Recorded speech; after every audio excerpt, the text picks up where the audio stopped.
Laptop charging section বা volt in সেকশনের concept. অ্যাডাপ্টারে AC voltage দিলে তা থেকে 18 ভোল্ট বা 19 ভোল্ট পাওয়া যায়। এ সেকশনে 5টি মসফেট থাকে বা আরও বেশি থাকতে পারে। ভোল্ট ইন পাওয়ার আইসি এর সাথে এসি ডেট থাকে, যা সাধারণত 2 বা 3 ভোল্ট পাওয়া যায়।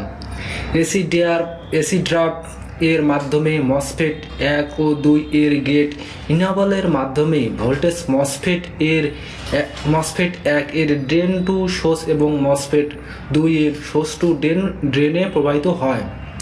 কারেন্ট সেন্স রেজিস্টার এর মাধ্যমে ভোল্টেজ এর অবস্থান ভোল্ট ইন পাওয়ার আইসি চিপে যায়। এরপর 18 ভোল্ট বা 19 ভোল্ট মসফেট 3 এর ড্রেনে যায়। Volt in power chip IC MOSFET 3 ও 4 এর গেট ইনেবলের মাধ্যমে সেই ভোল্টেজ ড্রেন টু সোর্স এবং ড্রেন টু সোর্সে যায়। মসফেট 4 এর সাথে গ্রাউন্ড সংযুক্ত থাকে।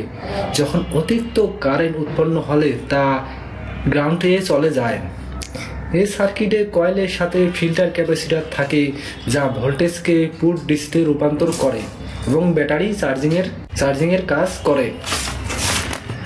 যদি বিদ্যুৎ চলে যায় তবে ব্যাড ড্রাপ এর মাধ্যমে মসফেট 5 এর গেট ইনেবল এর মাধ্যমে ড্রেন টু সোর্স ভোল্টেজ প্রবাহ চলমান থাকে, যার কারণে ল্যাপটপ চালু থাকে।